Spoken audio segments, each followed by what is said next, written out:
ये कहानी है उत्तर प्रदेश में बसे सरोज नगर की, जहाँ के लोग खुशी खुशी रहते थे और खेतों में मेहनत करके अपना जीवन बिताते थे। गांव की सुबह बड़ी ही सुहानी होती थी। सुबह होते ही सभी लोग अपने अपने कामों में लग जाते थे। कोई अपने खेतों की ओर निकल पड़ता तो कोई अपनी दुकान खोलने की तैयारी करने लगता।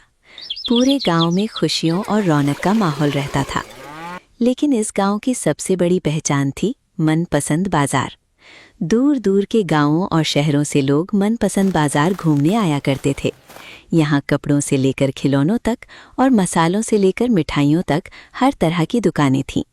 लेकिन सबसे ज्यादा भीड़ जिस जगह पर होती थी वो थी बाजार की मशहूर खाऊ गली। खाऊ गली में तरह तरह के स्वादिष्ट व्यंजन मिलते थे। वहाँ शाकाहारी से लेकर मांसाहारी तक हर तरह का खाना उपलब्ध था। पूरी खाऊ गली लजीज खुशबुओं से महकती रहती थी। कहीं कोई गर्मा गर्म समोसे बेच रहा था तो कहीं कोई चटपटी पानी पूरी, कहीं स्वादिष्ट मोमोज मिल रहे थे तो कहीं खुशबूदार बिरयानी। उसी खाऊ गली में लखन नाम का एक आदमी अपनी मशहूर फिश करी बेचता था।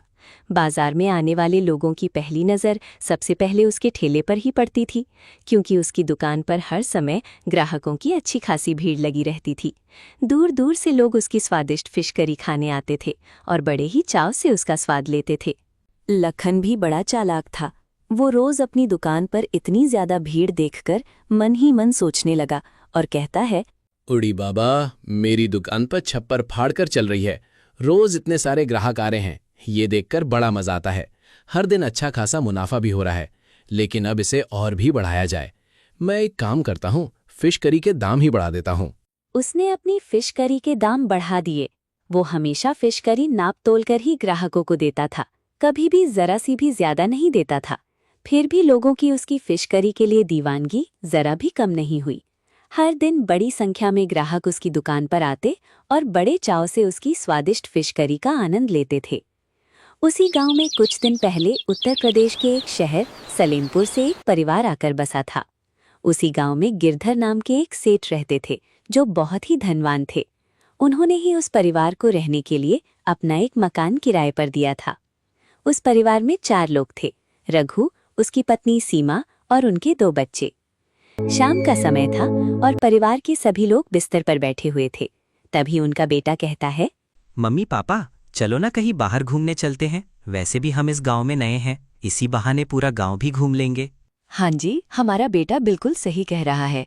हम कहीं बाहर चलते हैं और गांव की किसी अच्छी सी जगह पर जाकर कुछ स्वादिष्ट खाकर भी आ जाएंगे।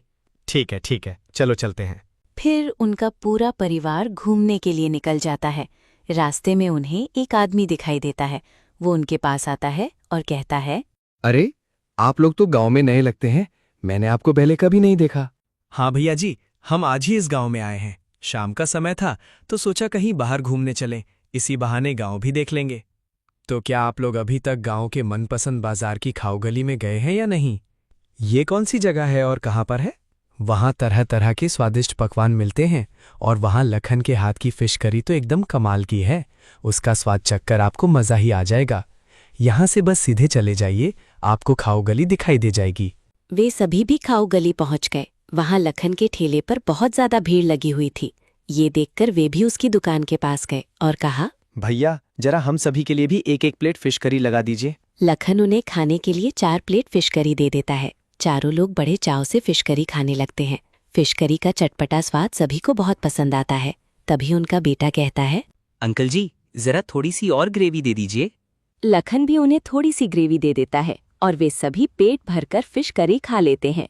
फिर रघु भी एक प्लेट 150 रुपए के हिसाब से लखन को 600 रुपए दे देता है। तभी लखन कहता है, अरे भैया, आपके 650 रुपए हुए। अरे, 650 रुपए कैसे? एक प्लेट 150 रुपए की है, तो इस हिसाब से 600 रुपए ही हुए। अरे लाडले, भूल गए क्या? तुम्हारे छोकरे ने एक्स्ट्रा ग्रेवी भी तो ली थी। उसके 50 रुपए कौन जोड़ेगा? क्या वो एक्स्ट्रा ग्रेवी मुफ्त में आती है? अरे भूतनी के, गजब टोपीबाज आदमी हो। बच्चे ने थोड़ी सी एक्स्ट्रा ग्रेवी ले ली तो क्या उसके भी 50 रुपए लेगा? हमारे यहाँ तो दुकानदार खुद ही एक्स्ट्रा ग्रेवी दे देता है और उसके अलग से पैसे भी नहीं लेता। तो वहीं जाकर खाना, यहाँ क्यों आया है? मेरा दिमाग मत खराब कर। मेरे 50 रुपए दे और यहाँ से निकल। उन दोनों में बहस होने लगती है। तभी रघु की पत्नी सीमा कहती है, अरे छोड़िए जी, इनके 50 रुपए दे दीजिए, नहीं तो ये गरीब हो जाएंगे। रघु भी लखन को 50 रुपए दे देता है और वे सभी लोग घर पहुंच जाते हैं। सभी अपने अपने बिस्तर पर सो जाते हैं, लेकिन रघु बहुत परेशान था। उसे बिल्कुल भी नींद नहीं आ रही थी। वो बस लखन के बारे में ही सोच रहा था। अगली सुबह होती है। रघु बिस्तर पर बैठा कुछ सोच रहा था। तभी वो अपनी पत्नी से कहता है, भगवान का शुक्र है, हमें रहने के लिए घर तो मिल गया है, लेकिन इस घर को चलाने के लिए अब कोई काम भी ढूंढना पड़ेगा। जो पैसे हम अपने साथ लाए थे वे तो कुछ ही दिनों में खत्म हो जाएंगे। हाँ, आप सही कह रहे हैं। आप आज गांव में जाइए और देखिए कहीं कोई काम मिल जाए तो। हाँ, सही कह रही हो, मैं अभी जाता हूँ। रघु भी गांव में काम की तलाश में निकल जाता है। तभी वो एक आदमी के पास जाता है और कहता है, अरे भैया, मैं गांव में नया हूँ और मुझे कोई काम चाहिए था। क्या आप बता सकते हैं कि मुझे काम कहाँ मिल सकता है? भैया, तुम गांव में नए हो। यहाँ के लोग नए लोगों को जल्दी काम पर नहीं रखते। फिर भी तुम किसी दुकान पर जाकर देखो, शायद कहीं कोई काम मिल जाए। वो चलते चलते एक दुकान पर पहुंच जाता है और कहता है, सेठ जी, क्या मुझे आपकी दुकान पर कोई काम मिल सकता है? देखो भैया, तुम गांव में नए लग रहे हो, इसलिए मैं तुम्हें अभी कोई काम नहीं दे सकता। अरे सेठ जी, मैं एक सीधा साधा और मेहनती इंसान हूँ। आपकी दुकान पर पूरी ईमानदारी से काम करूंगा। ये किसी आदमी के माथे पर थोड़े लिखा होता है कि कौन कैसा इंसान है। आजकल जमाने का कोई भरोसा नहीं है, कोई भी कुछ भी कर सकता है। रघु भी निराश मन से थक हार कर अपने घर पहुंच जाता है। तभी सीमा पूछती है, क्या हुआ जी, आपको कोई काम मिला या नहीं? नहीं, कोई काम नहीं मिला। सब यही कहकर मना कर रहे थे कि तुम गांव में नए हो, आजकल किसी का भरोसा नहीं है, वगैरह वगैरह। चलिए, आप ये सब छोड़िए और हम खाना खा लेते हैं। वे सभी खाना खाने बैठ जाते हैं और खाने लगते हैं। तभी सीमा कहती है, अरे मेरे पास एक आइडिया है। आपने देखा नहीं क्या, लखन की दुकान पर कितनी भीड़ रहती है। दूर दूर से लोग उसकी दुकान पर फिश करी खाने आते हैं। क्यों ना हम भी फिश करी बेचना शुरू कर दे। हमने भी गांव में कई बार फिश करी बनाकर खाई है और हमारी फिश करी भी लखन की फिश करी से कम नहीं है। रघु भी कहता है, वाह, तुमने क्या तरकीब दी है भाग्यवान। मान गए तुमको। मैंने पिछले जन्म में जरूर कोई अच्छे कर्म किए होंगे जो मेरा विवाह तुमसे हुआ। अरे आप भी ना, बस मेरी तारीफ ही करते रहेंगे या फिश करी की दुकान के बारे में भी कुछ सोचेंगे? ठीक है, मैं गिरधर सेठ के पास जाता हूँ और पहले एक ठेले का जुगाड़ करता हूँ। रघु भी सेठ के पास जाता है और उसे गिरधर सेठ का ठेला दे देते हैं। अगली सुबह होती है और रघु एक नॉनवेज की दुकान पर जाता है। वो वहां से मछली लेकर आता है और उसकी पत्नी स्वादिष्ट फिश करी बनाती है। इसके बाद रघु अपना ठेला मनपसंद बाजार की खाऊ गली के पास लगा देता है और अपनी दुकान का नाम मनपसंद फिश करी रखता है। रघु एक प्लेट फिश करी मात्र 100 रुपए में बेचता था। फिर वो जोर जोर से आवाज लगाकर लोगों को बुलाने लगता है और कहता है, आओ भाई आओ, हमारी चटपटी फिश करी खाओ। ओ भैया, ओ दीदी, ओ चाचा, आओ भाई आओ और रघु के हाथों की मनपसंद फिश करी का आनंद उठाओ। फिर उसकी दुकान पर 2 लोग आते हैं और कहते हैं, अरे भैया, क्या कर रहे हो? गांव में नए हो ये तो समझ रहा हूं, लेकिन क्या तुम्हें पता नहीं कि इस गांव में लखन नाम का आदमी भी फिश करी बेचता है? उसकी फिश करी खाने लोग दूर दूर से आते हैं। कोई और काम ढूंढ लो भैया, ये धंधा तुम्हारा जल्दी ही बंद हो जाएगा। ये कहकर वे लोग वहां से चले जाते हैं।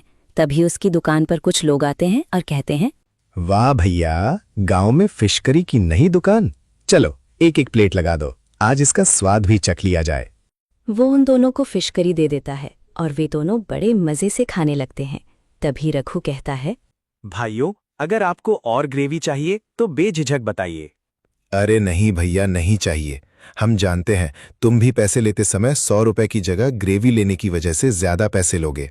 ये सुनकर रघु हंसने लगता है और कहता है, अरे नहीं भैया नहीं, हमारी दुकान पर ऐसा नहीं है। हम आपसे एक्स्ट्रा ग्रेवी के कोई पैसे नहीं लेंगे। हमारी फिश करी सस्ती भी है और स्वादिष्ट भी। आप लोग बस मजे से खाइए और मनपसंद फिश करी का आनंद उठाइए, मात्र 100 रुपए में। वाह भैया, क्या बात है। आप कहाँ थे? आपको तो यहाँ पहले ही दुकान खोल लेनी चाहिए थी। यहाँ हम थोड़ी सी एक्स्ट्रा ग्रेवी क्या ले लेते हैं, लखन तो हमसे और पैसे लेने लगता है। आपकी फिश करी भी एकदम स्वादिष्ट है। अब से हम फिश करी खाने आपकी ही दुकान पर आया करेंगे। ये कहकर वे वहां से चले जाते हैं। धीरे धीरे गांव के लोगों को भी रघु के ठेले के बारे में पता चलने लगा और उसकी दुकान पर भी लोग आने लगे। सभी लोग बड़े मजे से उसकी फिश करी खाने लगे। शाम हो जाती है और उसकी सारी फिश करी खत्म हो जाती है। वो खुशी खुशी अपने घर जाने लगता है और घर पहुंचकर अपनी पत्नी से कहता है, अरे आज तो गजब ही हो गया। सभी को हमारी फिश करी बहुत पसंद आई और आज की सारी फिश करी भी बिक गई। चलो ये तो अच्छी बात है, हमें पहले ही दिन से अच्छा मुनाफा हो रहा है और ग्राहकों को भी आपकी फिश करी बहुत पसंद आ रही है। अगली सुबह होती है। आज लखन 10 किलो मछली लेकर आता है, उससे फिश करी बनाता है और फिर अपना ठेला लगाकर बेचने लग जाता है। रघु अपने ग्राहकों से बहुत अच्छे से बात करता था। अगर किसी को कुछ कम पड़ जाता तो वो उसे मुफ्त में दे देता था। वो जरूरतमंद लोगों की भी दिल खोलकर मदद करता था। अगली सुबह होती है और रघु अपना ठेला लगा देता है। धीरे धीरे दूर दूर से लोग उसके ठेले पर आने लगते हैं। सभी लोग उसकी फिश करी की खूब तारीफ कर रहे थे। उस दिन रघु की सारी फिश करी दोपहर तक ही खत्म हो गई। अब हर रोज रघु की दुकान पर अच्छी खासी भीड़ लगी रहती थी और उसे अच्छा मुनाफा होने लगा था। अब ये सारी बातें लखन को पता चलती हैं। ये सुनकर वो बहुत गुस्सा हो जाता है और कहता है, ये तो मेरे ही ग्राहक कम कर रहा है। इसकी वजह से मेरे ठेले पर भीड़ कम होती जा रही है। अगर ऐसे ही चलता रहा तो मेरी दुकान ही बंद हो जाएगी। इसका कुछ ना कुछ तो करना पड़ेगा। ये कुछ दिनों बाद की बात है। गिरधर सेठ रघु के घर आता है और उनसे कहता है, रघु, तेरे पास बस 2 दिन का समय है। 2 दिन बाद मेरा ये घर खाली हो जाना चाहिए। अरे सेठ जी, ऐसा क्या हो गया? आप मेरे साथ ऐसा क्यों कर रहे हैं? मैं तो हमेशा समय पर आपको किराए के पैसे देता हूँ। घर भी मैंने अच्छी तरह से संभाल कर रखा है। फिर आप अचानक से घर खाली करने के लिए क्यों कह रहे हैं?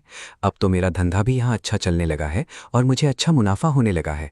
ऐसे में मैं यहाँ से कहाँ जाऊँगा? मैं वो सब कुछ नहीं जानता। मुझे बस मेरा घर खाली चाहिए और मेरा ठेला भी वापस दे दो। सेठ जी, कृपया करके ऐसा मत कीजिए। आप कहें तो मैं किराया बढ़ा कर दे दूंगा। रघु सेठ को बहुत मनाता है, लेकिन सेठ उसकी एक नहीं सुनता और कहता है, मुझे कुछ दिनों में इस घर की जरूरत है। मैं यहाँ किराने की दुकान खोलने का सोच रहा हूँ, इसीलिए मुझे इस घर की उसी हिसाब से मरम्मत करवानी है। रघु भी मजबूरी में घर खाली कर देता है। कुछ दिन पहले की बात है। लखन बहुत परेशान था। तभी वो गिरधर सेठ के घर पहुंचता है। उसे उदास देखकर सेठ कहता है, अरे साले साहब, बहुत दिनों बाद कैसे आना हुआ? दुकान तो सही चल रही है ना? अरे जीजा जी, क्या ही बताऊं, सब कुछ बुरा ही चल रहा है। गांव में एक नया आदमी आया है और उसने भी मेरी ही तरह फिश करी की दुकान खोल ली है। वो मुझसे थोड़ी सस्ती फिश करी बेच रहा है, जिसकी वजह से सभी लोग उसी के पास जा रहे हैं और मेरी दुकान बिल्कुल ठप पड़ गई है। अरे, ऐसा कौन माई का लाल है जिसने मेरे प्यारे साले साहब को परेशान करने की जरूरत की? रघु नाम है उसका। वो किसी दूसरे शहर से हमारे गांव में आकर यहीं रहने लगा है। अरे, उसे तो मैंने ही रहने के लिए घर दिया था। कुछ दिन बाद वो ठेला लेने आया तो मैंने उसे वो भी दे दिया। वाह जीजा जी, ये आपने बिल्कुल सही नहीं किया।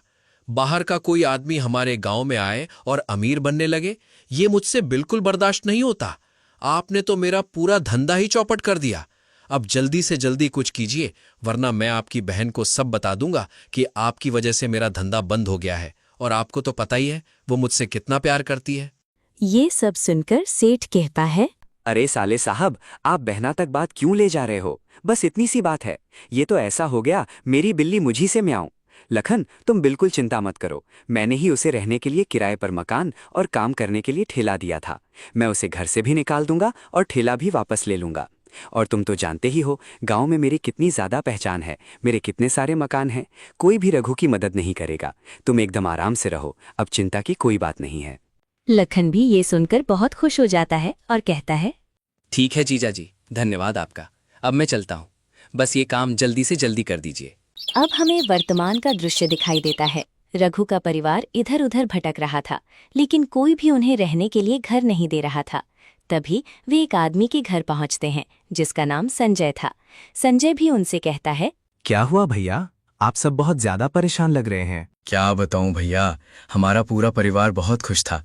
गांव में हमारी फिश करी की दुकान थी जो बहुत अच्छी चल रही थी, लेकिन गिरधर सेठ की वजह से सब कुछ खत्म हो गया। मुझे पूरी कहानी बताइए। रघु संजय से कहता है, मैं इस गांव में आया और गिरधर सेठ से किराए पर घर लिया। फिर एक दिन शाम को हम लखन के ठेले पर फिश करी खाने गए थे। वहां मेरे बेटे ने थोड़ी सी एक्स्ट्रा ग्रेवी ले ली तो लखन ने उसके भी अलग से पैसे मांग लिए। उसके बाद मैंने गांव में काम ढूंढने की बहुत कोशिश की, लेकिन सबने यही कहकर मना कर दिया कि मैं गांव में नया हूं। फिर मैंने खुद की फिश करी का ठेला लगा लिया। धीरे धीरे मेरी फिश करी की बिक्री बहुत अच्छी होने लगी। लेकिन कुछ दिनों बाद गिरधर सेठ मेरे घर आए और मुझसे घर खाली करने के लिए कह दिया। इतना ही नहीं, उन्होंने मेरा ठेला भी वापस ले लिया। अब ये तो होना ही था। तुमने गिरधर सेठ के साले से जो पंगा ले लिया। कौन सा साला? जो लखन है वही गिरधर सेठ का साला है। रघु को अब पूरी बात समझ में आ जाती है कि सेठ ने उसे घर से क्यों निकाला। तुम पहले आदमी नहीं हो जिसके साथ ऐसा हुआ है, और भी कई लोगों के साथ ऐसा हो चुका है। मैं तुम्हें अपनी ही कहानी सुनाता हूँ। मैं भी पहले चिकन मसाला की दुकान लगाता था, लेकिन गिरधर सेठ की वजह से मेरी दुकान बंद हो गई। उसके कहने पर कुछ गुंडे मेरी दुकान पर आते थे और मुझे बार बार परेशान करते थे। मैं उस समय बहुत गरीब था, इसीलिए किसी से मदद भी नहीं मांगी और चुपचाप अपने गांव चला गया। वहां जाकर मैंने अपनी दुकान खोली, जो अब बहुत अच्छी चल रही है। यहाँ तो बस मेरा ये घर है, जिसे मैं कभी कभार देखने आ जाता हूँ। बस कोई अच्छा आदमी मिल जाए तो इसे बेच देना चाहता हूँ। रघुनाथ संजय से कहता है, क्या भैया आप ये घर मुझे किराए पे दे सकते हैं? जब तक आपको इसे खरीदने के लिए कोई अच्छा आदमी नहीं मिल जाता तब तक हम इसमें रह लेंगे। जैसे ही आपको कोई खरीदार मिल जाएगा हम घर खाली कर देंगे। संजय भी उन्हें मना नहीं करता और कहता है, मेरे घर के पीछे तुम्हारे काम की एक चीज है। ये कहकर वो वहां से चला जाता है। रघु और उसके परिवार को रहने के लिए एक नया घर मिल जाता है। तभी सीमा कहती है, याद है ना, संजय भाई ने कहा था कि घर के पीछे आपके काम की कोई चीज पड़ी है। वे सभी घर के पीछे जाकर देखते हैं तो उन्हें वहां एक ठेला दिखाई देता है। ये देखकर रघु की आंखों में एक नई चमक आ जाती है। वो बहुत खुश हो जाता है। अब उसे एक नई उम्मीद मिल जाती है कि वो फिर से गांव में अपना ठेला लगाकर अपना कारोबार शुरू कर सकेगा। अगली सुबह होती है। रघु भी ताजी ताजी मछलियां लेकर आता है। फिर स्वादिष्ट फिश करी बनती है और वो गांव में अपना ठेला लगा देता है। इसके बाद वो जोर जोर से आवाज लगाकर लोगों को फिर से बुलाने लगता है और कहता है, आओ भैया आओ, देर न लगाओ, चटपटी फिश करी का स्वाद चख जाओ। ताजी मछली, मसाले दमदार, खाओगे एक बार बन जाओगे खरीदार। धीरे धीरे उसकी दुकान पर लोग आने लगते हैं और उससे पूछते हैं, क्या रघु भैया कहाँ चले गए थे?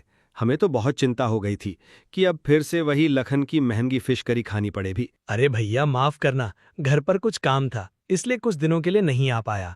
अब चिंता की कोई बात नहीं है, मैं वापस आ गया हूँ। ऐसे ही रघुनाथ की दुकान फिर से अच्छी तरह चलने लगी और उसे फिर से अच्छा मुनाफा होने लगा। लखन को भी रघु के वापस आने की बात पता चलती है। ये सुनकर वो गुस्से में कहता है, ये कैसे हो गया? रघु वापस कैसे आ गया? जीजाजी ने तो कहा था कि उसे घर से निकाल देंगे और उसका ठेला भी ले लेंगे। फिर अब उसे घर और ठेला किसने दे दिया? तभी लखन अपने जीजाजी के घर जाता है और उनसे कहता है, क्या जीजाजी, ये सब क्या चल रहा है? रघु वापस गांव में कैसे आ गया? आपने तो कहा था कि आपकी बहुत पहचान है, उसे कोई घर नहीं देगा। फिर उसे घर और ठेला दोनों कैसे मिल गए? अब तो सभी लोग उसी की दुकान पर जा रहे हैं।